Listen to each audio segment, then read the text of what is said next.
Welcome to episode 12 of the About the Cards podcast, live tonight on YouTube. As always, with host Ben Wilson at our trading cards, Stefan Loeffler at Junkwax Twins, and myself, Tim Shepler at Big Shep 79. We are a podcast by collectors for collectors, and we hope to bring you a smart and insightful podcast discussing trading card collecting. We're live here every Wednesday night at 8 p.m. Pacific Standard Time on YouTube. You can follow us on Twitter at About the Cards. We're also available on iTunes. Just search About the Cards Pod, and you also can follow us and subscribe to us on YouTube About the Cards Pod as well. We were very excited because last week we put out that once we had 100 subscribers on YouTube, that we were going to give a set away of Topps Living of that week to random one of the 100 followers subscribers. And right before the show, we hit 100.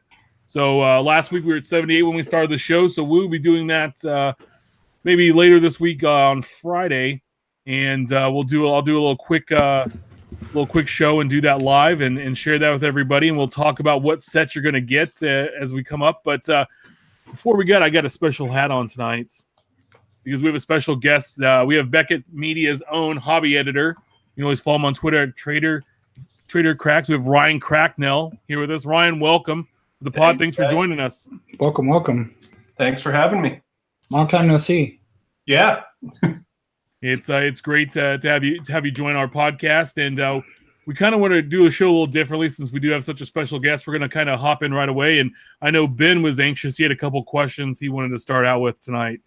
Benjamin? Well, good evening, Ryan. We definitely appreciate you being so gracious with your time this evening. So thank you for joining us. And, absolutely. Welcome to the About the Cards podcast. Pleasure to be here. One topic that we see a lot, because we're all very active on Twitter, all four of us. Yep. And one thing that comes up all the time whenever there's a new release, there's a lot of negativity, just in general. It could be about the checklist. I know I'm always on the negative side of checklists. So I know you've been vocal in the past. I've seen quite a few tweets about, this is a hobby. This is what we do for quote unquote fun. Mm-hmm. But yet there's so much saltiness and negativity surrounding what's supposed to be fun. Why would you go to a playground if you're not going down the slide? If you're just going to sit there and stare at the play structure and go, I hate this play structure. This is stupid. I got sand and the slide is hot. So I just kind of wanted your thoughts on what you think of the state of the hobby, the overall health, just kind of an overview. So if you want to kind of just kind of share some random and blanket thoughts. It's tough. I think what I think of for the hobby now, especially compared to when I was growing up, like collecting 25 years ago, but it was more like 30. It's a lot more personalized now. So, when I first started collecting, I think probably we're all a similar boat, late 80s, early 90s. There was only so many sets, and we could collect them all. The hobby was for everyone to a certain extent because we were all chasing the same thing, even if it was a little bit different. Today, it's more personalized. We have a wide range of sets, although they come from basically one manufacturer in every sport, just about. There's a bit of differences there, but we can go from something like Big League or opening day for baseball that are still relatively cheap, if not cheaper than when I was a kid, all the way up to, what are we at, 10,000, 15,000 for Transcendent. So it's totally different. I think that causes, at least for me, it took me a long time to kind of come to grips with, I can't collect everything. I want to collect everything, but I simply can't. So what started out as I would build every single set that I could went down to I'm going to collect certain players and a few sets. And today, now it's maybe Topps baseball for me and Stadium Club, and then a little bit here and there in my expos, which expos are a lot easier to collect now than they were, to a certain extent, especially the way I go. I go the team set route. Inserts are just bonus territory. It's all personalized. So as far as the state of the hobby right now, I think it's very strong. At least that's what I hear from people. from dealers, they're doing well. Most of them, a lot of them are. There's more people coming back in. I have not, in the last 12 months, I have not seen this many people coming back. So if there's a new audience getting attracted, something is doing that, and that's got to be good. You guys have been following Brent and everyone else talking about how, especially in baseball, print runs are way up. So if print runs are up and things are selling through, that means they're selling more stuff. So from a sales point, all signs are pointing to it being up. Whether you're liking that or not, I think depends really on what kind of collector you are. It's that personalization factor. For me, there's a lot of stuff that I won't buy for my collection. I'm also hesitant to say whether I like or dislike something if I haven't actually tried it myself. Sure. I can look at a picture and I can go, this really isn't for me. I'm just going to move on. And honestly, once, other than let's face it, I have to write about things for work because that's my job. But the collecting side of me, I just move on. So I don't let it get to me. If it's something that's not my style, I just go on to the thing that is. There's hundreds of years or 100 years of stuff is kind of where I come from. That I can be. If cards just disappeared right now and no more came out, I'd be okay. I wouldn't like it. I like new stuff, just like pretty much everyone else, and that freshness keeps it going. But I don't know. Did I ramble too much there? Did I answer your question? So that was great insight. Yeah, absolutely. Kind of a follow up. You're talking about new products and what's for us and what's not. What are your thoughts on this new wave of? You have Tops Now, you have Tops on Demand and Throwback Thursday, which come out sporadically. I think there's only been a handful of on-demand sets this year. But then, of course, the big one that we talk about a lot here is Tops Living because it's new and it's exciting and it's beautiful artwork. How do you think that is being accepted by the hobby? I mean, I know we all have our personal, perspective, whether we collect it or not, whether Tops is just printing money. But how do you feel that, is this good for the hobby or is this just another thing to kind of, eat at our checkbooks? You could look at it either way, right? Like if you're buying it because you feel that you have to buy it, not because you're enjoying it, then yeah, you're going to look at it as the money grab. Yeah. Personally, I think the Living set for me is the best new product we've seen this year. Not that really there's been a lot for baseball. I would even right now, I would almost argue, even though I'm a Stadium Club guy, and I liked my set of Stadium Club. I haven't bought a pack of it yet, and probably won't. But the Living set, it is beautiful. Like 9 out of those 10 cards, they're like drop dead gorgeous. That Ichiro, I don't think we're going to see a better looking card this year. My Mariners bias aside, and what I like about them is that they're timely. The romantic in me, if we can be romantic about cards, is that a good card tells a story. And if we go to Tops Now, that is the absolute embodiment of it, especially when you just look at the base card. I actually do like the autographs for that as well. We could always argue about the pricing and the availability and everything else. But those are kind of the other things. I like them.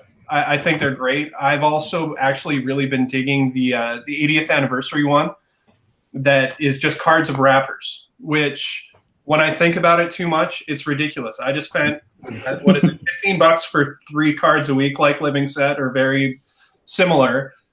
So essentially I spent $5 on a card of a wrapper of a New Kids on the Block thing that's like 50 cents for the full pack. So when I think about it, it doesn't make sense.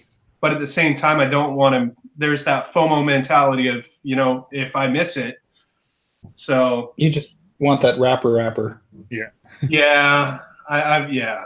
The nostalgia of it, though, it is different because, I mean, what's the difference between a card of a wrapper, something we opened 20, 30 years ago versus a card of a man who's depicted on a piece of cardboard? I mean, when you boil the hobby down to the simplest form, I mean, it is kind of, you could say, a silly hobby. It's just pictures of, our favorite baseball or football, basketball player, or non-sports, a movie, a garbage pail. Hockey. My wife reminds me of that every chance she can. So one thing that I personally have been very vocal about over the last ever, we ran into this a couple weeks ago, or a week or so ago, when Topps Fire all of a sudden just drops out of the blue at Target. And as a completionist, here I got to grab my A's team set. And I look over, I'm on eBay, and somebody has all the singles available. There's no checklist for me to check. So with a Topps Fire set where it's got retired players and current players, as a collector, I don't know, do I get McGuire, Canseco, Henderson, and Reggie Jackson, because they all played for multiple teams. And without a checklist to confirm, I'm buying these cards blindly, not knowing, are these A's cards, or am I going to end up with a Cardinal and a Yankee and a Ranger and a Yankee? And so I guess the question to you would be, why aren't we seeing these checklists earlier, at least 3 to 5 business days before a product drops, so we can start to plan our budget? We're all on a budget. It'd be nice I would like to know that too. I hear you as the collector. The Beckett employee in me will say, I will have that checklist to you as quickly as I possibly can. Honestly, I think the retail stuff is weird because there's never lead time on it. The hobby stuff we find 6 months in advance. Those sell sheets go out, they're posted. This is a golden age for information for collecting, I believe. Like, before there was a magazine, or 3, maybe 4 tops back in the olden days. I don't want to say olden. Yeah, it's the olden days. Oh yeah. But it was a monthly thing. And now we're literally instantaneous. Within an hour of a product being announced, there's, half dozen sites with that information, with the pictures. Once the checklist is out, I want to tell everyone to go to Beckett.com/news, but there's options out there for that sort of stuff. One thing I'd like to know that too.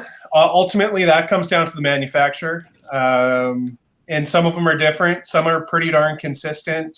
With Fire, I think what happened with that one is it started like a lot of retail stuff. It just started showing up in some places a week before they wanted it to.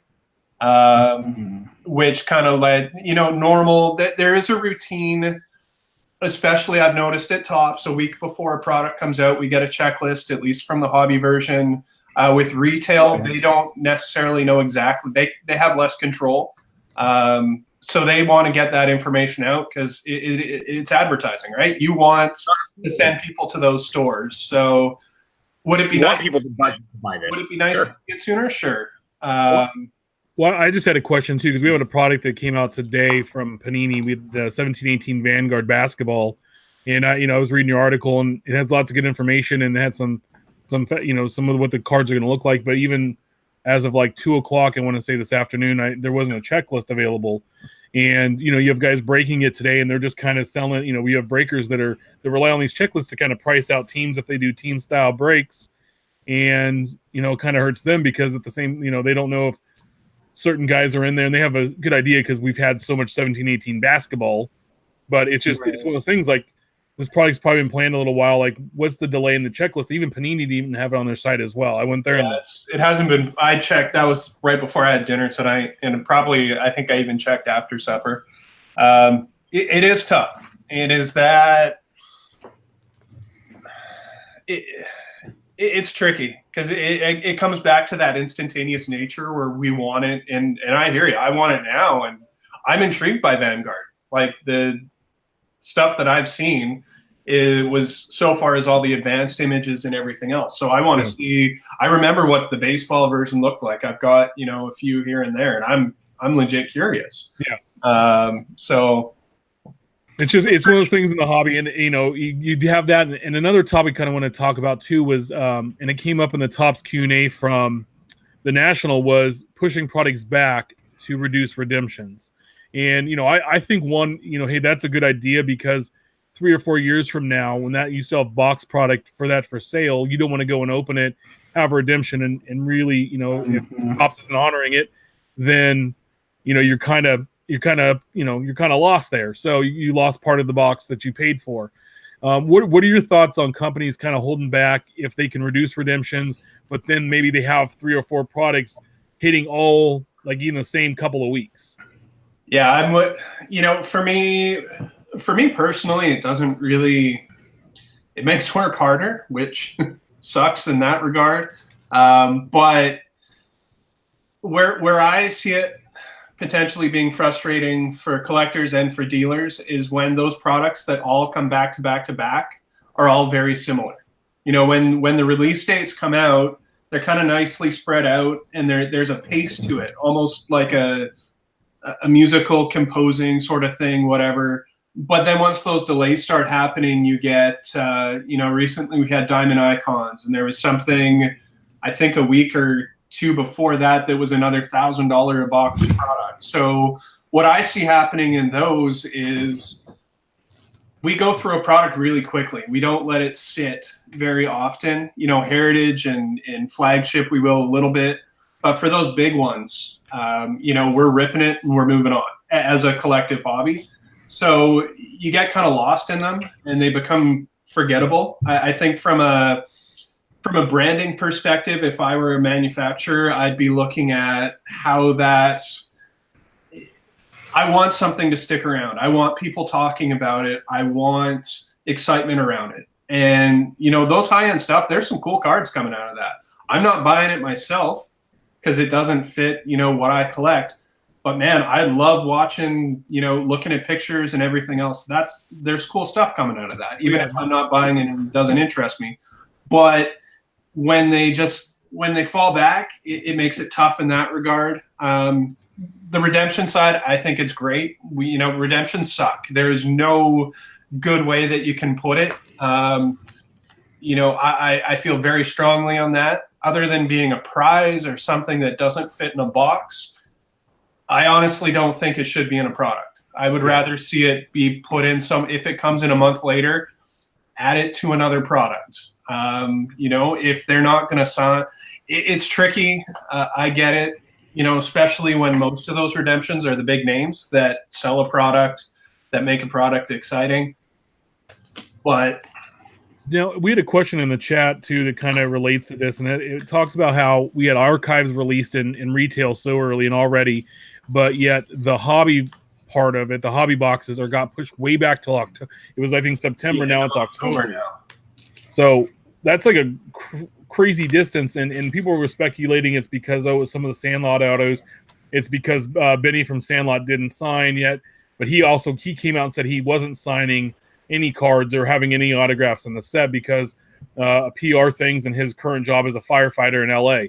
So do you know what made him push the hobby back so far when retail's already been out, and Brent's busted through 20 cases of retail and his big customers have already come and gone? Yeah, no, I honestly, I don't know the reasoning behind it. This is, I was talking with Brent a little bit about it a couple weeks, right when it came out. And this was when it was only a month before, a month between the two. And, it was weird. It was uncharted territory. And now we're into 2 months. So one could speculate, is it a redemption issue? Well, we have live autographs in retail. So is there some sort of massive heavy hitter that is or 2 or 3 or 5? Because I would think if it's just one card or something that we're waiting on, that wouldn't cause a delay of 2 months, especially for this. This is weird. Honestly, that's the only thing the way I could phrase it. I've, wondered, is this some sort of experiment to see how they correlate? And it got me thinking, what if archives was obviously this year it's hobby, but what if it shifted towards the retail only? And I think you guys were talking about moving Fire into hobby. I think Fire is a hobby product, and archives lends itself to the nostalgia, for me at least, one pack at a time. It's more enjoyable. I wasn't going to really buy any this year. I found a blaster at a comic shop, and then there was a cheap sale that I could get them for $20 delivered Canadian, so $15 US. from a Canadian website last week, and all of a sudden I busted 4 blasters. I'm kind of done with it. It's a fun product. I don't hate it. But in the past, I've enjoyed it just opening 1 pack at a time, and that's where retail, I think, comes in. I suspect there's something big that's, not on the checklist. Topps went to a point to say, this is our retail checklist. So that means there's going to be additions when it finally arrives, around World Series time. But who knows? It's weird. It just seems like they're cannibalizing this particular product because, I already have almost every single. There's like 2 McGuire parallels I want, which if I don't get, I don't get. But how many people have already, like you alluded to earlier, we're basically, most of these have a life cycle of about 7 days until the next product drops. Yep. And by the time this comes out 2 months later, I remember asking you and Brent after this happened, when was the last time we saw something like this? And both of you guys are kind of shrugging your shoulders like, never. Either never or I'm not aware. Yeah. And we were like, we joke about you guys being the Mount Rushmore of the collecting community. We all come to you with our questions, and when you guys are shrugging your shoulders like, I don't know, if it's an experiment, I don't think it's going to work well. And I think but then if we write it off too, it could be that whatever the big thing is in hobby, if hobby, although I can't see it getting short printed because dealers had to order it months ago, by the time it comes out 8 months before. So I know it's not the heavily, at least in the past, it hasn't been the most heavily ordered product on hobby. So I don't know. It's just going to be interesting. Our archives over the last couple of years was more of like an April-May release, was it not? It was. I didn't think it was coming back this year. And then out of nowhere, it just we had the Sandlot DVD tipped us off, or the Blu-ray that came out that had the promo cards in it. And on the back, it's like, hey, come into archives. So the other issue that Topps has got 65 years of releases, right? So if you're releasing 4 separate years each checklist, I mean, nobody's going to want a 2019 card that's archiving a 2013 card. 1987 Topps. It's got to be mid 90s and before. I mean, this product really has a finite shelf life. I mean, it just can't go year over year without repeating. These 75 Topps is going to be featured 3 times over the course of a decade. I think it's going to lose collector interest. I mean, do you see it the same way? As this is kind of a 1 or 2 more years, maybe? Yeah, no, personally, I'd be okay if it took a break. For me, the big draw in archives, I like the hodgepodge of it. For me, Heritage, I'm not going to be interested in Heritage baseball for another 15 years because it's the stuff that I don't connect with it. Whereas archives gives me because it's the hodgepodge of eras and everything else, it gives me that taste of nostalgia from when I, was younger. But what I love I do like the fan favorites autographs, at least the concept of it. But the problem that we're running into now is that a lot of the signers were playing in the mid 90s, late 90s, early 2000s. They already have a ton of autographs out there. We don't necessarily, for the Expos, another Tim Raines autograph, although kind of cool, it doesn't get me excited. I'm probably not even going to pick it up unless I just kind of come across it. I think they should get more obscure, a little bit like a Spike Owen or somebody like that didn't get a lot of love, but that had fans like I remember Jose Aquino for the Cardinals. I think he was one of them, and that was a popular one. And get some of these guys that might not have had any love, and that's my favorite part about it is those throwback autos to the guys that the middle of field, the middle guys that were on the team, and then also too the Sandlot this year really pushed it because most of the collectors were kids when that came out. I know that's a set I'm going after, but also too, like when they had the Karate Kid autographs in there. That's what's made this product very interesting. Yeah, right. And that's the pop culture side is actually I wouldn't be surprised if it's helped save the brand. The Karate Kid ones were awesome. The Major League ones, those were phenomenal. And there's so much the licensing for movies. I'm sure they've tried to get every baseball movie possible, but the licensing there is tricky. Even the little bit that I know of, So, if they can keep that up, that's great. Where I personally would love to see archives go would be, not necessarily retail or hobby, but if we took a $20 or $30 blaster and we had one of those fan favorites autographs in there, it's essentially the same as what a hobby box is going to. Well, even the hobby boxes, they're what, $100 down there in the States most years. Around that to me is a lot for what you get as far as autographs go.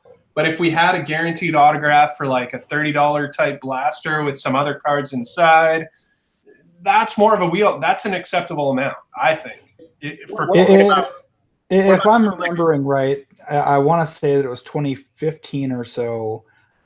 They had an archive signature blaster for $20. You got 2 autos.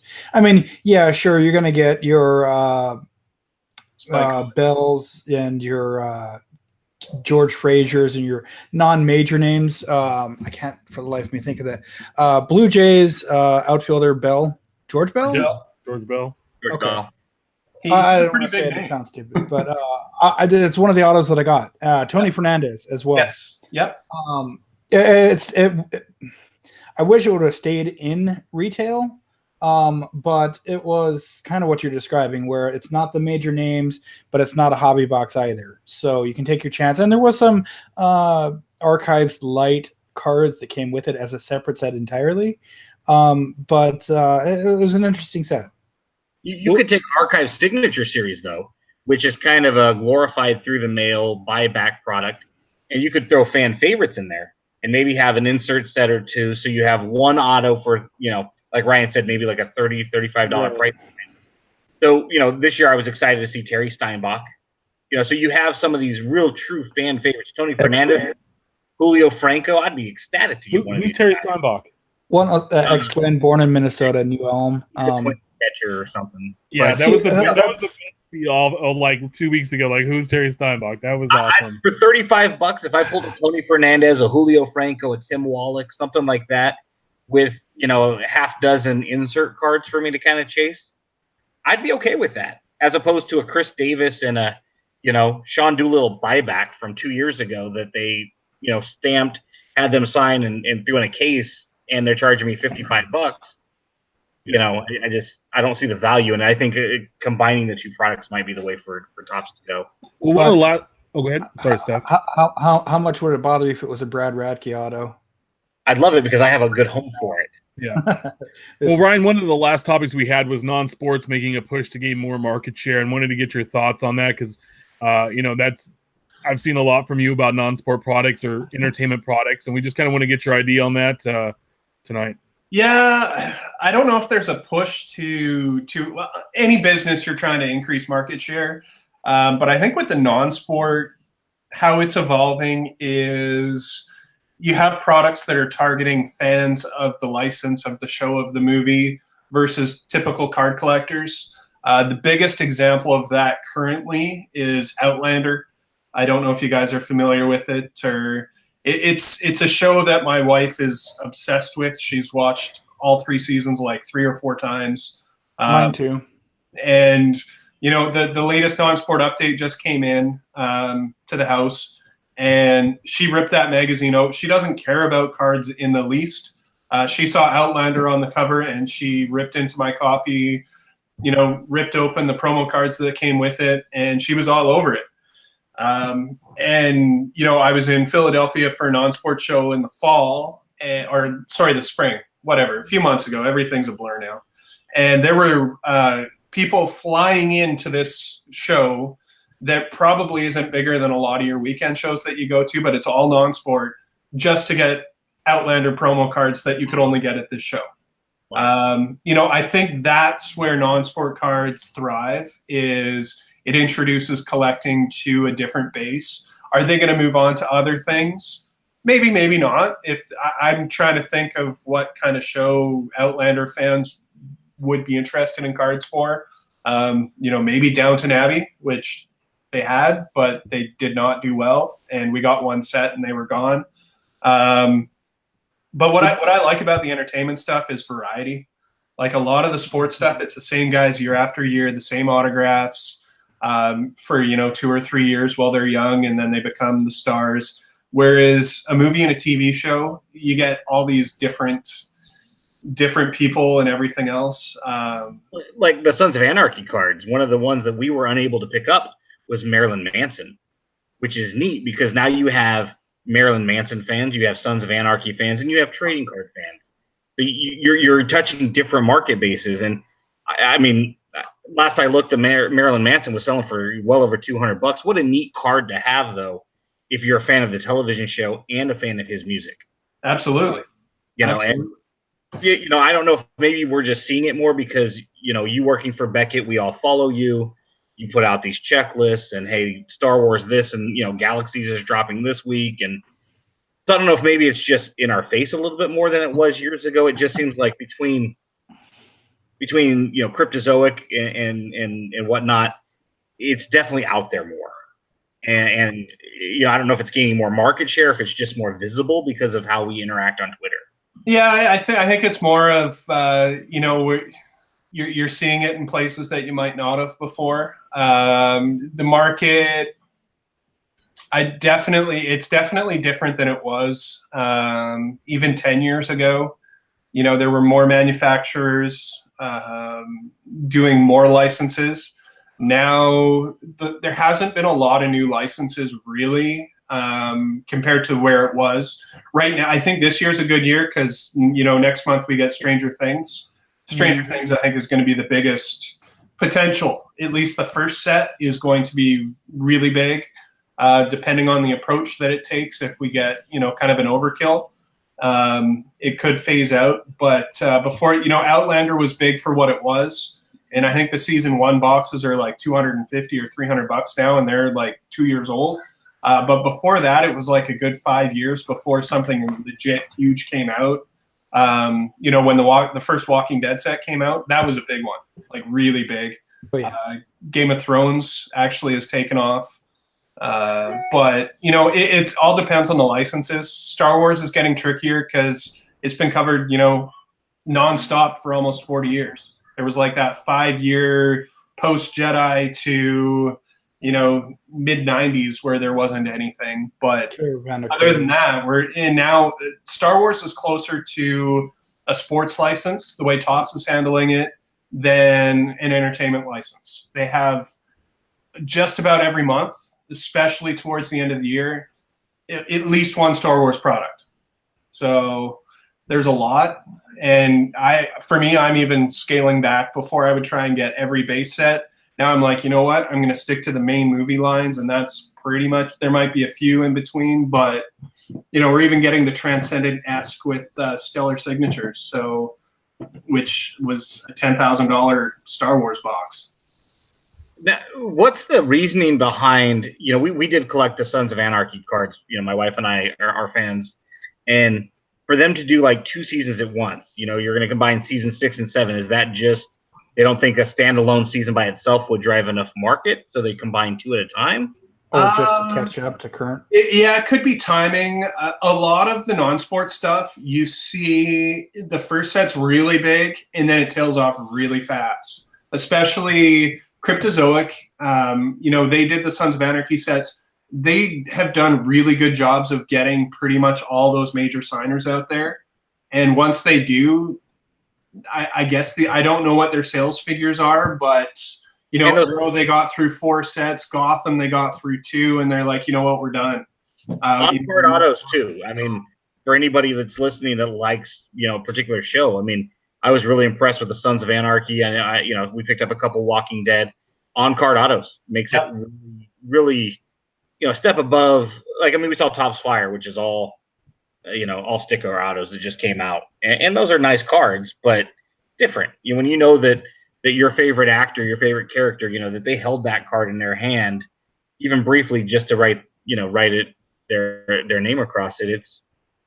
It's a good product, very collectible, and no redemptions either. All on card, no redemptions. That's Cryptozoic. That's how they do it. They don't even announce a signer. Almost to the detriment of their sales. They won't tell you who's signing for a set until they actually have it in the house. Once they have them it's even a commitment isn't enough. They tried that for a little bit. And when they got Supernatural, they were going to have the brothers, I guess, sign, and they didn't want to, or something happened and they didn't sign. So they went back to their original. We won't tell you who's signing until we have them. Rittenhouse, who does all the Star Wars stuff, all the Game of Thrones stuff, they don't do redemptions either. All on card. It's hard to complain about that. Oh no, definitely. They're fun. Anybody who knows, has collected non-sports knows how fun it can be to open a box. We recently went back and bought a box of Beach Boys and a box of the country music a month or two ago, and probably one of the most fun boxes that we've busted, my wife and I. They're just neat, and they're inexpensive. Those ones were, at least. Yeah, no, they can get up there. That Beach Boys set is. I bought a box at the National a year ago. I think it was like $18 at the time, and that was, Mike Love autograph aside. Even if I didn't get that, that was, it's colorful, it's fun. I picked up quite a few relics. Yeah, oh yeah. I mean, pulling a Mike Love relic, and whether it was actually worn or not, who knows? It was a nice card, and that's really what I'm after, right? That's what the hobby's about. It's a fun part of my collection. It's not going anywhere. It was affordable, fun to rip. My son being 4 years old likes to touch all the relics, of course, and it's different, and so I'm excited to see non-sports kind of get a following, since it kind of it's like hockey. It's the forgotten. Depends where you are. Hockey is hockey's up there, man. It's as the Canadian and Minnesotan chime in. That's why this is coming from the Canadian who doesn't follow a lot of hockey. Like, I'm not a huge hockey guy myself. Hockey cards are they're doing okay. And there's some of the most beautiful. I mean, about 5 years ago, I was working at a card shop, and guy came in there and busted a bunch of high-end hockey, and I was like, you know what? I don't really care for hockey, but I like these cards. Mm-hmm. And I might start collecting hockey cards only because of how beautiful they were. And again, it's the hobby, right? We collect what we like, and I like the look of those. I'm like, shoot, man, why can't those be baseball cards? Yeah, I have the same issue. I'm not that big of a football collector. The Vikings have disappointed me too many times, so I'm not really much of a Vikings fan per se. I don't like to admit to it, but I do really want to finish off by opening packs 85 tops. The black border cards just stand out to me. I know everyone has their qualms about it. It's kind of like 1991 Fleer, but that's just one of the football sets that I want to complete, and I probably won't complete any other football sets. Yeah. Well, Ron, we appreciate it tonight, your time. We've taken up quite a bit of it, and thanks for joining us on such short notice. But if you want to stick around, please feel free as we go through, some of our follow-ups from last week and the new releases and a couple of topics we had. But you're welcome to stay, and if not, we definitely appreciate your time tonight. Sounds good. Absolutely. Nice talking to you again, too. No worries. It was great. Thank you. Well, guys, we're gonna move on to the week that was last week's releases. Topps Living, as always, our favorite topic, was week 25. It actually came in 24th out of 25 in sales numbers. Remember, we had card 73, Cody Bellinger. He sold just over 5,200 cards, which finished 51st out of 75 cards have been released so far. We had Lourdes Gurriel Jr. From the Blue Jays. He sold just over 5,000. He was number 54. And then Steph's favorite, number 75, Joe Mauer, sold just over 4,700. He was number 63 out of 75. Total print runs up to over 592,000 with a retail estimated income there of about 4.73 from for Topps there. Guys, these numbers were, I think, right along where we thought. I think a little under. Were you shocked that this was the second lowest week compared to the first week that was released? I'm not. My wallet was broke. There was at about another 1,000 Joe Mauers. You got the Canadian market, and yeah, sure, people are going to buy the rookies just because. But I wasn't too surprised once I saw the actual numbers got released. And it just seemed like a weak week to begin with. And maybe that's just me, but no real star power. No offense to Mauer, who's probably going to be a Hall of Famer. It's just he's going to go down as an underrated, like a Dale Murphy, a guy who was a phenomenal player who's just kind of forgotten about in history. 20 years from now, we'll be like, oh yeah, he was really good one day. Mauer, but Bellinger fell off a cliff this year. And I think if it's last year, Bellinger's numbers are 3 times that. Yeah. What do you think, Ryan? As far as these numbers, were you surprised? No, they looked about right. Like, what I've been wondering is, are the speculators jumping off ship now? A couple months ago, things were really, really, really obscenely high.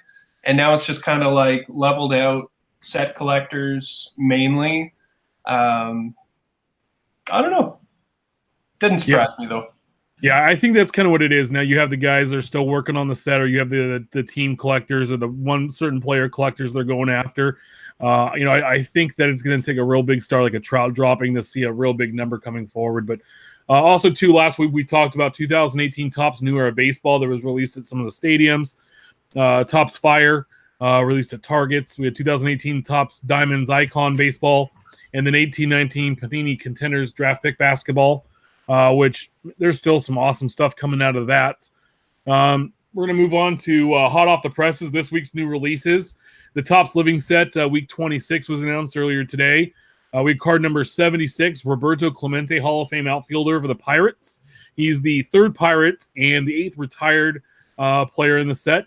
Card number 77, Tyler O'Neill of the St. Louis Cardinals. He's the 3rd Cardinal and the 21st rookie to be included. And then card 78, Avisail Garcia of the Chicago White Sox. He's the 2nd White Sox. So another team getting off the schneid of just really having one card. I think we're just down to a handful now that do.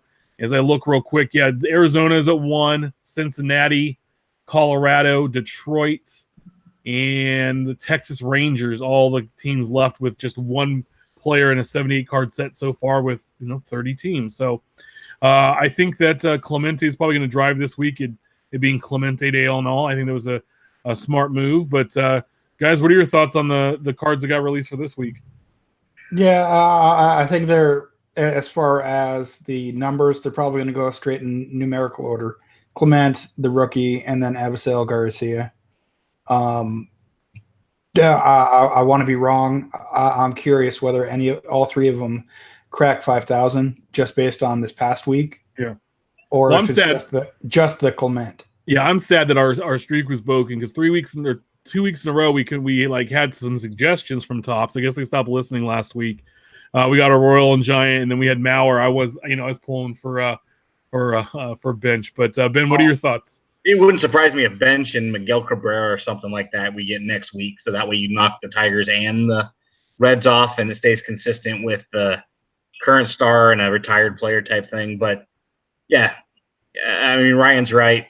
Yeah, I think at this point you're probably down to just team and player collectors and people who are going to try to piece together as much of a set as possible. So I think 5,000 to 6,000 is going to be the sweet spot. I do think Clemente is probably going to hit a little higher. 6,500 probably is his cap. I think 15,000 is going to be about the sweet spot, give or take a little bit for the set of 3 each week, week in and out. Well, yeah, the lowest retired player was Rickey Henderson, and he did, I want to say it was around 6,500 cards. So, all the other retired players have hit, I think done over that. They're in the 7,200 market. So, it'd just be interesting to see what he does. And he was an ambassador of the game, and of course, he unfortunately passed away in the plane crash in 73, I believe, and he's a unique figure, a lot like Jackie Robinson, where they've got like a side story that kind of propels their hobby interest a little differently than some of the other guys. Like a Rickey Henderson, who was a phenomenal Hall of Famer, Hank Aaron, some of the other ones that they've done. All have stories, but Clemente and Jackie Robinson both have kind of an asterisk with a very unique and special personalized story. So it'll be kind of interesting to see if Clemente gets any bump due to that. I want to know if we're ever going to get an Expo card, though, like a Dawson or a Reigns, right? We will. We will. But this week we got Tyler O'Neill, who I'm guessing is the first Canadian. So there's one card sold right here. There we go. There we go. I like it. Also this week coming out, actually yesterday, got released 2018 Leaf History of Baseball Cut Signature Edition. You can pick up a box for around $50 or so. You're getting one pack per box, one card. The slab cut signature card. Some of the names that were on a tentative checklist I saw range from Babe Ruth, Bill Clinton, Connie Mack, Lou Gehrig, Joe DiMaggio, Mickey Mantle, Ted Williams, Ty Cobb, Willie Mays. So some pretty big names.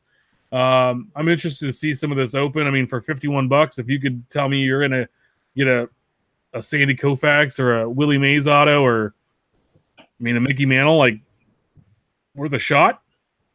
Yeah, Nick's sports card opened one today. They pulled a Juan Marichal. It was kind of neat. I mean, if you're looking for something a little different, if you like that one and done product like the Signature Series, clearly authentic, this one's so much better. In my opinion, because you're getting a legitimate auto that you're not going to be able to pull out of the next week's release. So if they only pulled the Marichal, are you telling me to go to Nick's and pull the other Babe Ruth from Nick's? There you go. There it is. There it is. It's one of those things when you're watching a fresh pack or fresh box of 24 packs be open, somebody comes in there and grabs 10 and they don't get anything out of it, and you're like, see, now there's two out of the other 14, right? It reduces your chances. So, well, but go ahead. Yeah, no, I was just going to move on because we have a few to get through tonight. So we have 2018 Panini Absolute Football. The launched $150 a box. So you're going to get 3 packs per box, 5 cards per pack. In this, kind of breaks it down nice. So you're going to get 1 rookie premier material autograph, 2 additional autographs, 2 mem cards, an insert, a couple parallels, some 6 base cards, it looks like, and a rookie card. Your base set's about 150 cards, and then 150 to 190 include autos and relics of the rookies. I think there was 14 autograph sets if I counted right. There's a cool, like, my favorite set I saw was Icon Inc. quad set, and they had like duals and triples, I think. But Brent Jones, Jerry Rice, Merton Hanks, and Steve Young. So if you're a fan of the 94, 95 49ers, like, that's your card. They had an Iconic Inc. autograph set along the same with some guys here, and the Iconic autographs were awesome because you had like Brady, you had a guy named Chris Dolman, I think he played for the Vikings, Marshall Faulk, Peyton Manning, Dan Marino, like big names out of this. There was 15 plus relic sets, a set that was Canton Absolute Relics that had Namath, Montana, and LaDainian Tomlinson, Fran Tarkington, and then there was 5 insert sets. So I didn't get to see any of this, unfortunately, open today. But from the photos and stuff I saw in the like those quad autos and they also had a bunch of ones that had quad jerseys. Some really cool looking product coming out for a new football season. So speaking of Jenny's suggestion for the base card image reveal while we're talking about the set, I was kind of working on that for Leaf History of Baseball, but Angela couldn't move fast enough. Here's one that I got. So it's in a Beckett holder. It has a slab describing the player and then the cut auto with a little frame around it and some details. So in this case, I've got Cecil Travis, who was 3-time All-Star for the Washington Senators. Get the lighting right there. And then Rocky Bridges, who was an All-Star in 1958 for the Washington Senators. So, I mean, yeah, they're not all going to be huge major names, although this year it looks like they got a really, really good lineup going on. But these are just 2 that I had on hand. We also have 2018 Topps Luminary Baseball, and that's coming out Friday. It's the second year for the product. Box is going to run you slightly under $200. This is another one hitter, one quitter. So 1 pack, 1 card. You're going to get 1 autograph or auto relic. It's a premium release that all the cards in there are encased and signed and numbered to 15 or less. There's a really good mix of veterans, retired stars, and Hall of Famers and rookie cards. To be honest, like it was mostly Hall of Famers and rookies. The retired stars, it was like, I think the only ones that I saw listed that were in the Hall of Fame were Don Mattingly and Bernie Williams. Most of the rest of the retired guys were. There's 3 main autograph sets: Hit Kings, Home Run Kings, and Master of the Mound, with 1-on-1 book cards for each of the lines. And the autograph relic sets are off the same themes with auto relics, autograph patches, and autograph dual books that were 101s, and here we show like the duel that had was that Jeter and Mattingly. Yep. And then there's one for Ben here that was a McGuire book that has the big M from the jersey on the right hand side and a picture of him in the classic A's jersey from the 80s with the yellow bill. Looks great. Doesn't have that kind of money. Yeah. Mm-hmm. Those are mock-ups, though, to be fair. Hopefully, nice site choice, by the way. Haven't seen what they look like live yet, so they could possibly change. Sure. And hopefully, once it's out, though, whoever takes care of that page will swap out the images with live images. So just something to be aware of. I think, often I hear, oh, man, that's amazing, when we're looking at a mock-up that is meant to be amazing. Well, I just find it interesting looking at the McGuire art. Does that say Mark David McGuire? Yeah, that's his full name. But I've never seen him on that big giant booklet. I've never seen him sign that autograph. So that'd be an interesting thing to. Yeah, it's probably the scan that they have when he signed his contract. I think that's how they get it sometimes. Is that's where those signatures come from, and they can differ from what we actually get. There's also several 101 offerings, letters, book, cut signatures, cut signature relics, and cut signature Batnom books. That just sounds interesting. I'd just love to see what that looks like. I always love the Batnob cards. I think they're incredible. The last one we have coming out, 17-18 Panini Vanguard basketball. The price I was seeing is around $300 or so. You're getting one pack a box, 5 cards per pack, 4 autographs, and a base card. There was no checklist available, but all the base cards are numbered out of 49. So you can build a base set, but that's going to be kind of hard to do. I think hard signed cards, though, the autographs, they're going to have some of the set names I saw were rookie signatures, prime prospects, hot off the presses, and I kind of saw a mock-up earlier of that. It's kind of a newspaper style design, like breaking news, and postseason heroes. Again, we're dipping back into that 17-18 product, and I think we still have a handful more coming out.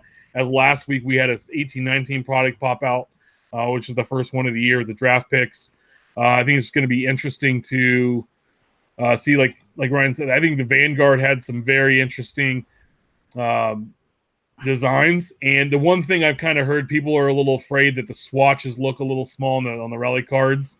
But wait to see what they would actually come out to be on Friday. But there's, this rookie class of 17-18 has been pretty amazing, and what it's done to drive basketball products. I think if they could, they would just skip this year's and just keep pushing 17-18. I'm sure if they could, if they really wanted to, they probably could. But I wonder what the league has a say in that matter. Yeah, I think we know. We only have a few more left. I know Flawless is going to be one of them, I believe, that's coming out. And I think there's 1 or 2 more left for them. But what's brewing next week? So next week's releases, we have the 2018 Donruss football sets coming out. You have 2018 Panini Spectra football, 2018 Bowman High-Tech baseball, 2018 Topps Heritage High Number baseball, and 2018 Leaf Trinity football, which has always been one of my favorite products.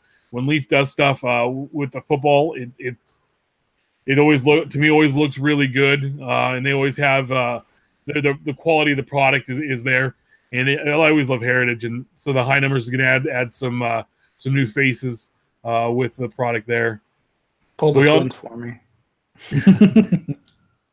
So we'll be talking about those guys next week. I kind of want to move into infield chatter and a little hobby talk. So the 2018 Bowman Chrome Shohei Ohtani rookie auto superfractor 101 that it was graded by Beckett 9.5 10 auto is at auction currently, and I'm going to update the numbers here because this was earlier today. So where are we at, Steph? Same as what you got in the note. Okay, so the minimum bid was $6,000. The current bid is $22,795. There's been 11 bids in just under, I believe, 14 days at this point on the time. Yeah, 14 days, 22 hours, 20 minutes and counting. I'm following this card because it was from a local collector that actually opened it to an LCS I've been to. and I'm interested to see what it's going for. At one point in time, everybody said, hey, it's a $100,000 card.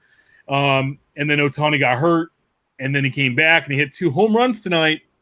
But they're saying that this is the news that broke this afternoon, that he's recommended to have Tommy John, but yet goes out and hits 2 home runs. So, the guy, I don't know. He's a machine. But I'm not he's sure. playing the Rangers, so, I mean, does that really count as 2 home runs? What's better than playing the Twins or the Royals, for that fact. But, guys, I want to go around. What do you think this card would go for? 2 months ago, easily 100,000 or more 2 months ago. Yeah, so what's it going to go for in 14 days from now, 2 weeks from now? 40 to 50? Is that the high? Yeah, I was I was listening to the Hype today, which is Mojo Breaks podcast, and they were talking about this and they were monitoring it and discussing, the fact that whoever wins is going to have to pay a buyer's premium, which is like 20% or 25% above the selling cost. Right. So you paid $50,000, it's going to cost you another 20% on top of that because they're not taking commissions out of the sale price. I had mentioned in their chat room that I expected it to sell for between 55 and 65, and literally 45 minutes later, the news broke that they're highly recommending this guy go in for Tommy John surgery. So I think right now is a horrible time to have this thing at auction. Unfortunately, hopefully, Right. If Ohtani does have to have the surgery, he's able to come back either as a dual threat or probably at least as a hitter. If I were you, that's probably what I would do.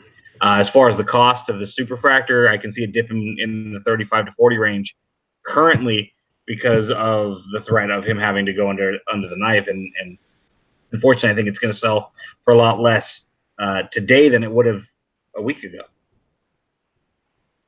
Ryan, what are your thoughts? If you have all the money in the world, what would you pay to pick up this card? I'd be looking at real estate. Right. Honestly, I had no idea where this is going to go. It could stall. It could go higher. The thing is, I believe it's going to be going back over to Japan. And this is one of those things that if there's 2 people over there or wherever who really, really want it, it could still go way higher than we expect it to.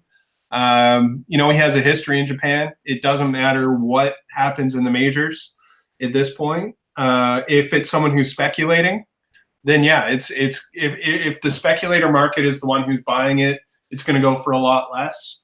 If it's someone who was a massive Ohtani fan back in, when he was and, still today, I don't know. It's one of those things. I will not be shocked no matter what. If not another bid comes in, I won't be shocked. If it reaches that magical 6 figures, it wouldn't shock me either. Yeah. And my thing is with it is, and when I said is, I think it was out of a jumbo. So, you pay a few $100s to buy a box and you pull this card out of it and you end up selling it for $20, $30, $40, $50,000. And you got to say the story. I got to pull this card. I ended up turning around selling it, and I made. If it was me, I'd be happy. Like, where if it's sold today for $25,000 and I own the card, I'd be super happy. Because I pulled this iconic card at the time, and I ended up getting all this other cash I can do other things with, or buy more stuff that I want in the hobby, or do whatever, or go on a vacation. I think it's just great. It's going to be interesting to see. I'm happy of a local collector. I kind of want to follow up and keep an eye on the story, but I believe it's going to be around a $45,000 card tops at this point, but we will see. Another card I want to talk about, and it ties in with Japan. There's a Japanese breaker, Kazuhu Tokyo Sports Cards. They busted a box of Diamond Icons, and they pulled an Andrew Benintendi 1-of-1 cleat. And what I mean by cleat is it was the bottom part of the shoe with the cleats. I mean, this thing was like 4 or 5 inches thick. And I mean, if you've not seen any of the breaks for Diamond Icons, it's in a plastic case, and you can't really tell the cards are all stacked up, but you did see a thick card at the bottom. And when they pulled this thing, I was like, what a monster. It was brought to us at Scotty _ ball game. Scott Green is the one that tweeted out the video of it, and we'll share it after the show tonight. But it was a pretty amazing card. Guys, I shared the tweet. Did you were able to see what this card looked like? Yeah, it was hard to kind of tell what it was at first because of how the cleat fits inside the card. I'd be curious to know how thick that thing is. I mean, it's How got wide, yeah. like if you set it on its side, it's got to be a good 3 inches deep, maybe. At least, yeah. When I saw I actually watched the break, and you scroll through. I mean, it was a pretty thick card that they had. So very interesting to see. But one of those things to know that those are in there. Like I've seen the other like shoe relics that they've had, but to have a card that was that large. Well, and that's just it. If you look at the very bottom, it looks like the very top half of his thumb is right on the top edge of the card.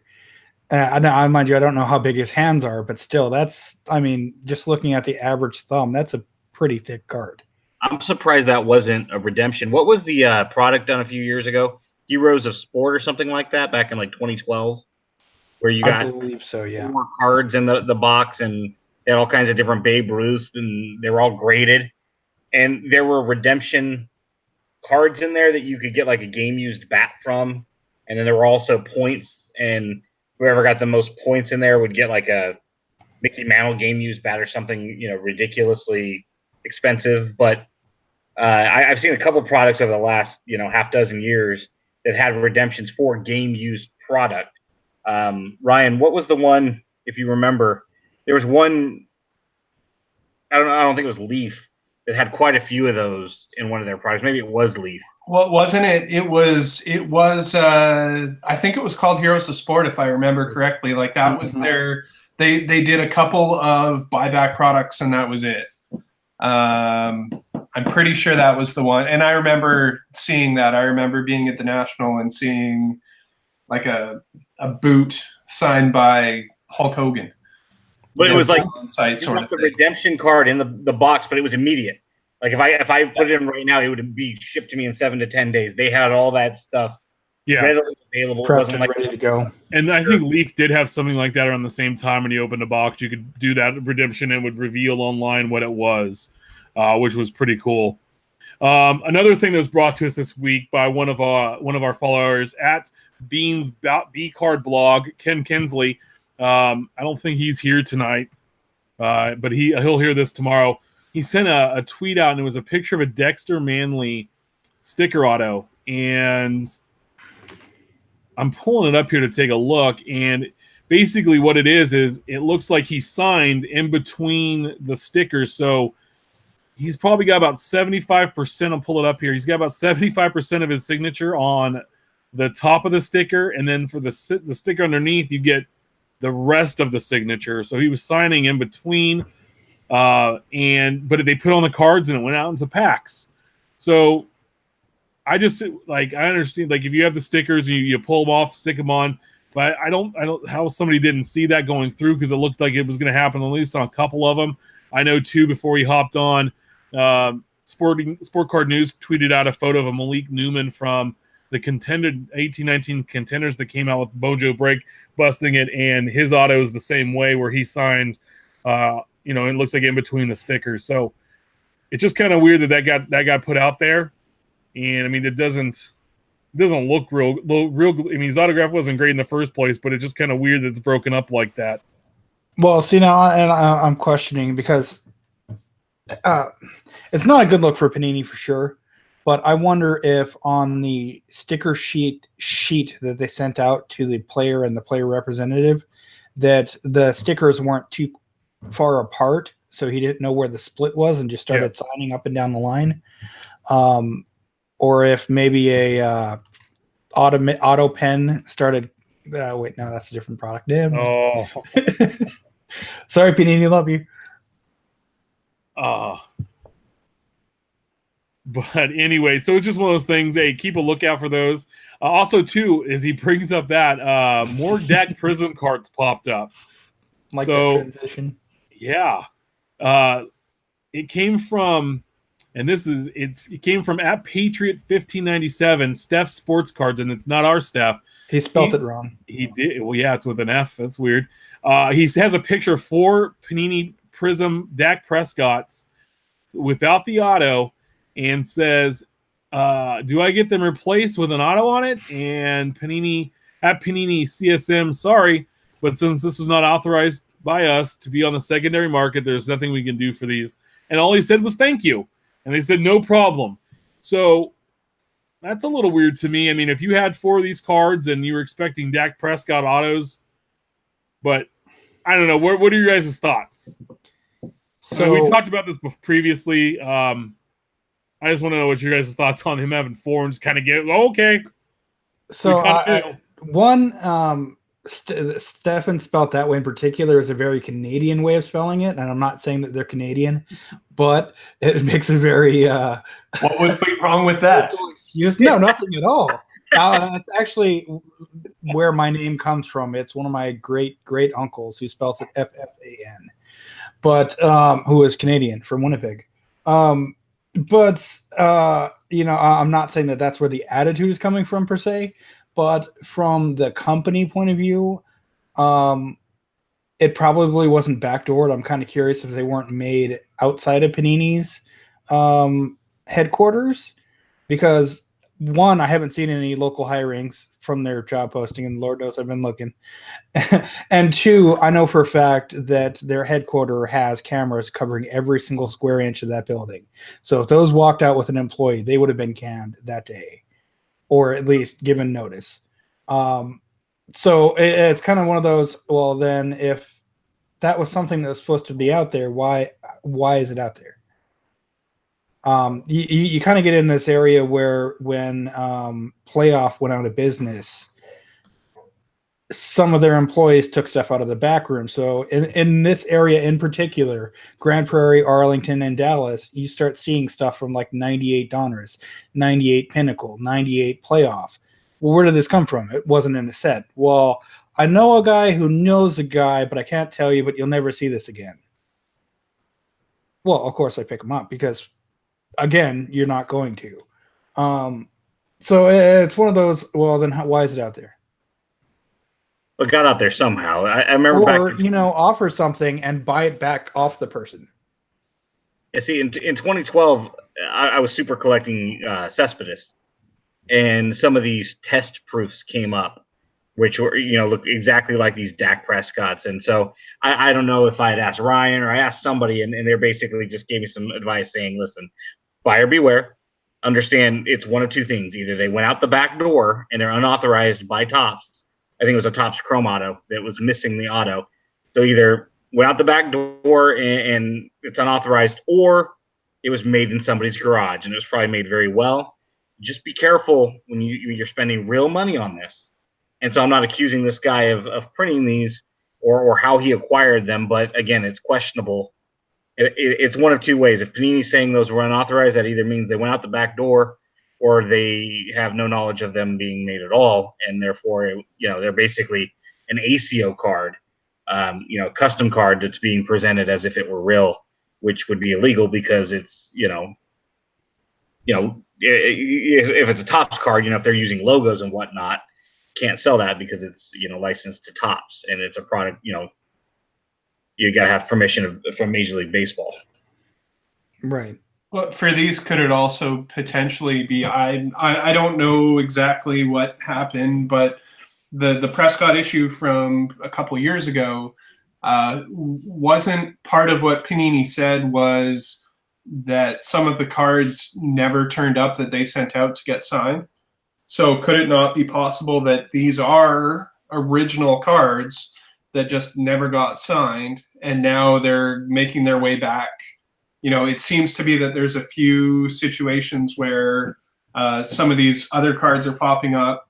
And I don't remember the exact wording. I'd have to look back, but Panini did warn that there were other things, I believe, out there to warn collectors and saying, you know what, the ones with that we're getting redone, we're putting the sticker on the back, a couple extra layers.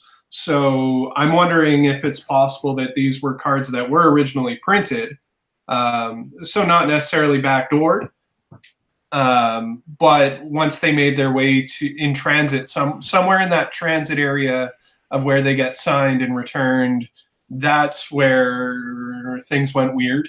Yeah. That's That's a really good point. Not implying that Dak Prescott's entourage, if you will, took them after the ones that he didn't sign or the ones that just never returned, but somewhere in that chain of custody, if you will, they disappeared. Yeah, that's entirely possible. Yeah, collect it if it's within your budget and it's available to you on the secondary market. Buy one if that's what you want. Just at understand the right price. Yeah, I mean, just understand that it's either a backdoor, or as Ryan said, it got lost in the chain of custody somewhere. Buy it if it's unique to you and you can afford it. Just understand that it's not necessarily something that ever came from a pack. I'm just surprised, right? Like they're not, like Steph said, like they're not trying to maybe scoop these cards up and just get them off the market and make a trade or something. It's just interesting because it's the second time in a few weeks we've seen these pop and a version pop up. Last time was the purple one. So I kind of want to move forward to a new feature we haven't talked about in focus.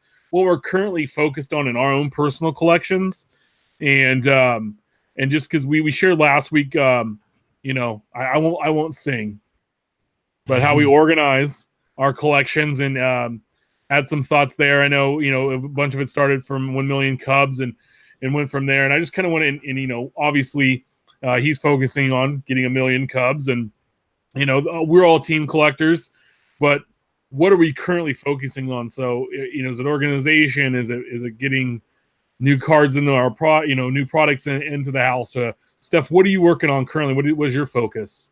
So we just had our twice a year huge annual card show in this area, and I'm not going to sing either. Sorry, Jenny. But we went to the show, and I met up with Ken, and I met up with at Saber Geek on Twitter. And I didn't really pick up too much. I swung a trade for 83 Tacoma Twins. There were 2 missing. One was a West Virginia guy, which everyone knows Ken is a huge fan of. And Tom Kelly, he's going to have sent off to try to get signed. And Tom Kelly, from everything I've seen, he signs pretty well frequently. So that's one of the sets that I picked up. But also I had another local Twitter user here, Dell Subfan, bring me a bunch of supplies that he had just laying around. So I got, I think, 16 binders with 10 or so of them easily having a good 100, 200 pages. And I paged Stadium Club for the Twins because they had one of the binders had like Stadium Club branded Ultra Pro pages. Topps Chrome and Topps Finest Tonight. So nice. I'm trying to get more organized and more of the bigger 10, 20-year run sets paged instead of, archives where it's only at like year 3, year 4, year 5. Just getting organized. There we go. Yeah, I'm going to mute myself. Ryan, is there something in your collection you're focusing on? It's always the cleanup, but right now on my desk, I will show you the coolest set. I didn't even know this existed.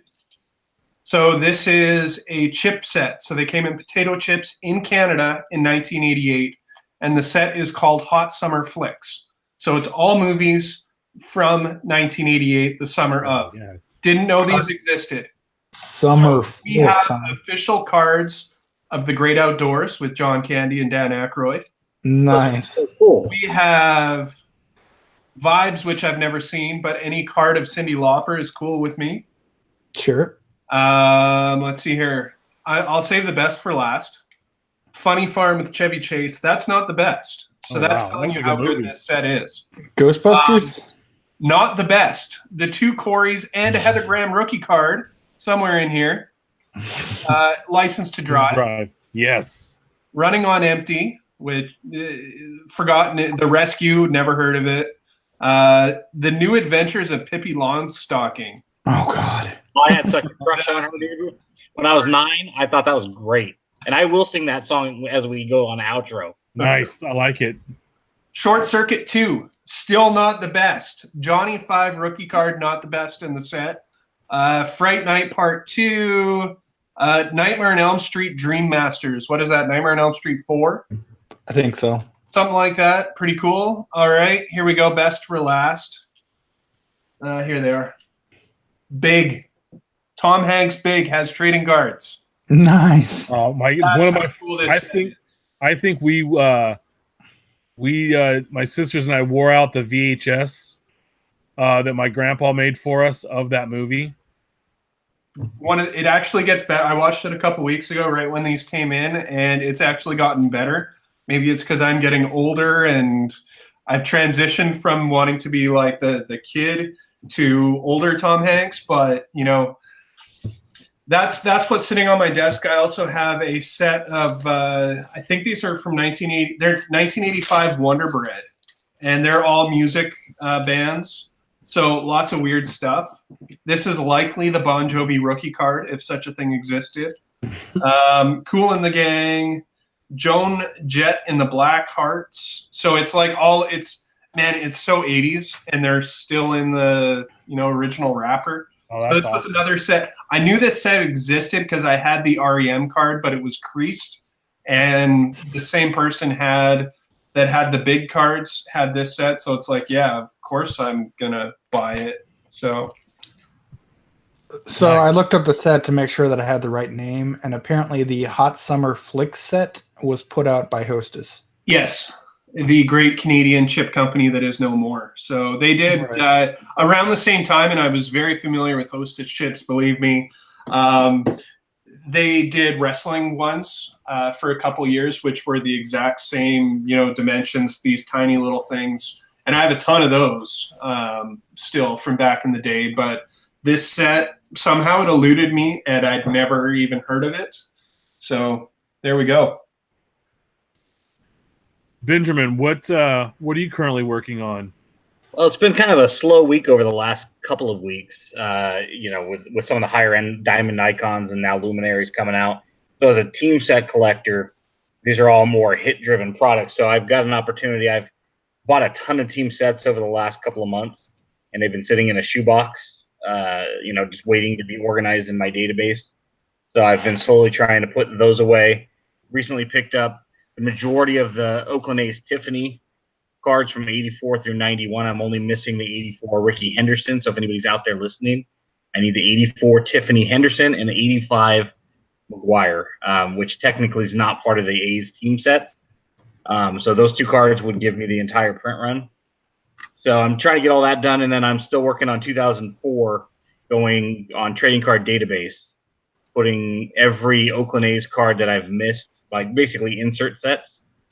And I've got to go from 04 to 2014, and then my Oakland A's database will be 100% complete. And then That's I'll know awesome. what I need and what I don't need. And I guarantee you, my wife gets on me all the time because I'll be like, dang it, especially with these parallels. You're so excited when they come on eBay, and next thing you know, you've gotten two of the same parallel. Optic got me last year because I'm trying to get Reggie Jackson, which had a photo variation, and they had the exact same parallel print run. So you're buying the Aqua in both of them. And next thing you know, four of them show up, and you've got three of one. And so hopefully when this database is done, as organized as I can claim to be, I will still make mistakes. But hopefully this helps me cut down. And at the end of the day, you know what you have and what you don't have. Yeah. Now- Speaking of the Tiffany and not having duplicates, I just found out that I have a duplicate 1989 Turn Back the Clock Tony Oliva Tiffany from 89. So I need to work on what you have going on. Tiffany, now that I've got them all from 84, I mean, they're not all here yet because I used the Sport Lots box. So having them all there, decided to use that feature to try to save on some shipping costs. But now that I've got a lot of them, one of each from each year, man, those are sharp looking cards. I wish I had got them a lot longer ago so I can appreciate them more. But those are definitely going to be a gem of the A's PC.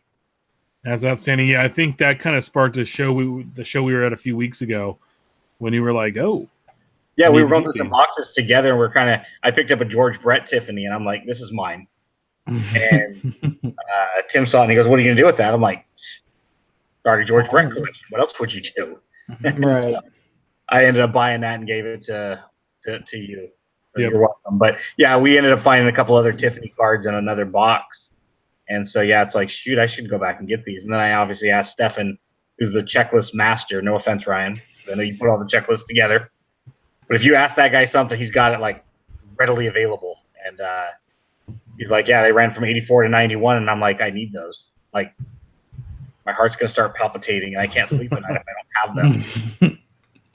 That's great. A couple of things I've been going after lately. I'm still always working on the 70 Topps baseball sets. I got a current run of 70 through 18 complete, but I'm working on 70 through 77 right now. And then I got like a wild hair, and I was like, you know what? I was at the shop one day, and they had a 88 Topps football set and 89 Topps football set, and I could buy them for $5 a piece. So I said, why not? So I decided I'm going to go back, and I want to get 79 through at least 89 of the Topps football sets. And I'm only missing 86 and 87 right now. My 81 set was missing 2 cards. It was missing Montana and Monk, and the set was in great shape, and I got it for like $25. But I was able to pick up Mr. Montana today, and it's the sharp corners, a little off-centered on the back, the front a little bit. But for the price I got for the card to add to my set, I was really excited. And 2, I'm always trying to stay organized, and I got to a really good point in my card room here. And then I went out 2 weeks ago, and I ended up buying like 50,000 some odd cards off this lady.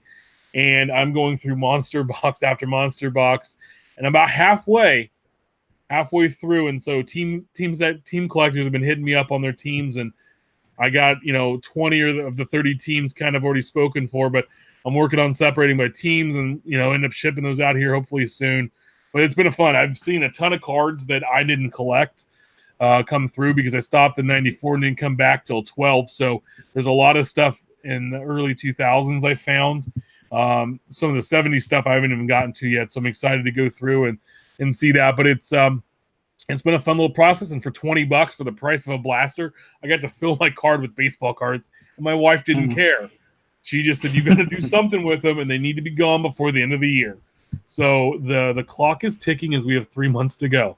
I will keep you posted on where it's at and what teams are available. I'm just saying my birthday is in like 3 weeks. So, well, to be honest, I have like 2 of these already full of twins. It's nice. And so it's kind of crazy. And I have A's, and Ben even took a chunk of A's, and they keep piling up.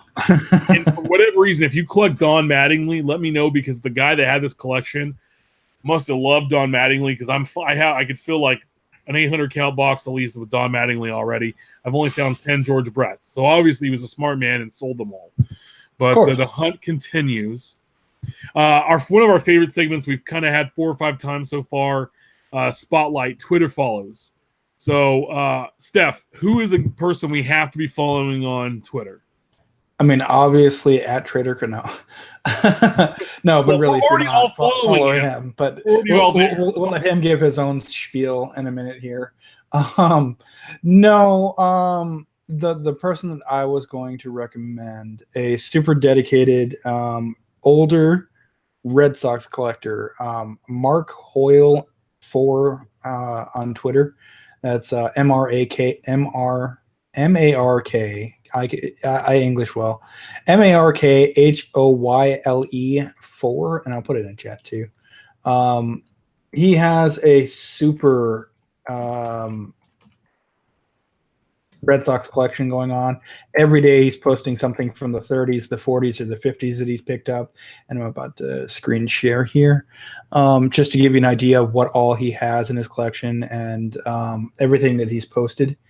1910 leather pennants, Princeton and Fordham, and a 1930s University of Vermont. Some matchbooks from the 40s and 50s, as well as 67. He tagged me in this one specifically, the Twins and Cardinals, because, well, again, Red Sox fan. Kind of stomped him that year. Ted Williams. Is that the 54? No, that's one of the hot dog sets. Yeah, but I think it's still from 54, is it not? Yeah, it is. A puzzle put together. He posts all sorts of non-current stuff for the most part. Oh, That's pretty. that is. But a super nice guy too. And he may not be Cliff in his eclectic collection, but he definitely has a really nice, sweet collection that I like waking up every morning, looking on it, and retweeting some of the stuff that he posts because they're just gorgeous pieces. Yeah, I'll go give him a follow right now because I do not think I follow him at the moment.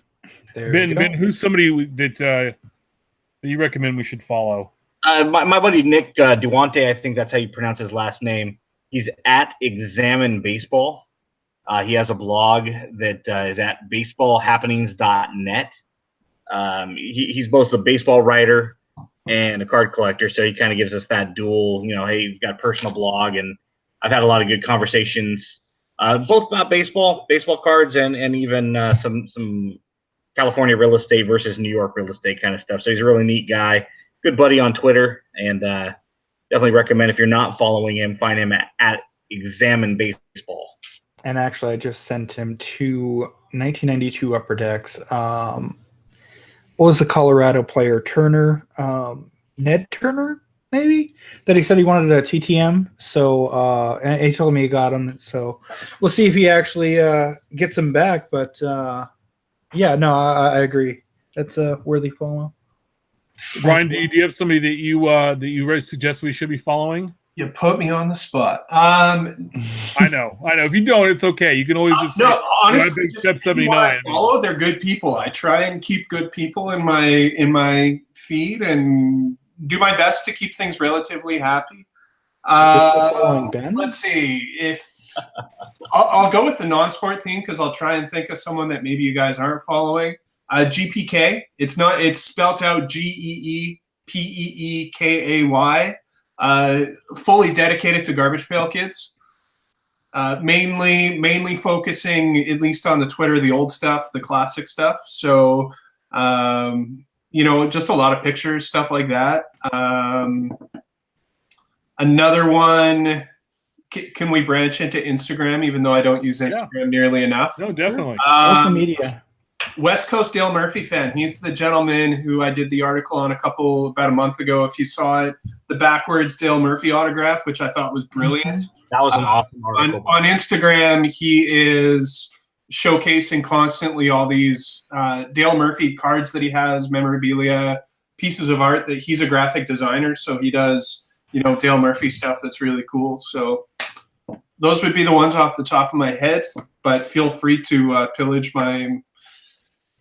my followers list, and there's good people on there. Yeah, outstanding. Mine's Matthew, and his is JMSWYO. I've tweeted all these out just now from our handle about the cards, so those are all out there. He's in Grand Rapids, and so I noticed him because all of a sudden there's this guy chasing down all the George Bretts. Those are mine, and then all of a sudden this guy hops in and thinks that he can get in and get my Royals action, which is weird because all of a sudden all these Royals people started popping in. Anyway, and so we go back and forth, and I told him he can't steal my Royals, and he actually sent me surprise. He just sent me a little surprise mail day of a couple of Giants refractors that I didn't have just out of the blue. He also sent me some rack packs that had been cut up, but they were still sealed, that had a McGuire and a Canseco from 88 Tops in there. The glossy rookie all-star and the regular Tops, 88 Tops Canseco, and pass those along to Ben because I say Ben was having kind of a rough day that day, and I saw him and I said, hey, these need to go to a good A's home. Yeah, they are. Nice. There we go. There they are. And so he's a real good collector. Always looking to trade for Royals. So if you want to be nice, you can share with him. But just a good guy in the hobby. He hit me up last Saturday or Sunday, and he goes, hey, I'm going to a card show tomorrow in Grand Rapids. He goes, hey, you want me to look for McGuire's? And he goes, and if so, which ones? I said, well, 85, any 87s, Donruss Leaf. And I said, I'll buy them from you if you get a good deal on them. I don't want to spend a ton. And I've got 22 McGuire's plus a Paul Blackburn Chronicles auto coming he sold everything to me at cost plus shipping, and it was basically like 23 cards for like $17. But how many of us go out to card shows and think to look for other collectors? Those cards never would have come to my house if not for him, right? Yeah, And sure. that's kind of neat that you have other collectors in this community that are willing to spend their time looking for personal collection items for other collectors and saying, hey, I'll pick it up, you pay for it, and I'll shoot them out your way. And that's neat. So yeah, Matthew's a great guy. Yeah, definitely. So guys, as we leave tonight, again, I want to thank Ryan for joining us. It's great to, have a new podcast here and have somebody so well respected in the hobby come and spend his evening with us and share his thoughts. And again, thank you so much for doing that tonight. And we'd love to have you back sometime and talk more about the hobby. Anytime, just about. If I'm available, you bet. Awesome. And guys, remember, we're live every Wednesday night at 8 p.m. Pacific Coast time on YouTube. Make sure you subscribe and review on YouTube and iTunes, and let us know how we're doing and give us feedback. I've gotten some more great feedback, and every time it makes me want to keep doing. Like, we just do this for us, but it makes me want to do a better show each and every time when I hear hey, this is a great show. You need to be listening to this. This is my go-to sport, my trading card podcast. It means a lot to us. It really, really does. I appreciate every listen, every tweet and retweet that we have. We hit 100 subscribers on YouTube. We can get that little vanity channel name now, but even more just means people are wanting to tune in to see what we have to say, and thank you. And on Friday, I'm going to do the random giveaway, and we'll do a live video of that. And we're going to get this week's set. So you're going to get Clemente, you're going to get Tyler O'Neill, and you're going to get Avasel Garcia, and we'll get that all set up and out to you guys. Again, always follow us on Twitter About the Cards. You can follow Ben at Our Trading Cards. Follow Stefan at Junk Wax Twins. Follow Ryan at Trader Crack, right? And Cracks, yep. Yep. And then follow me at Big Shep 79. I need to update my site, so don't go there yet. My checklists are out of date as I dig through piles and piles of cards. But guys, we love you. Thank you so much.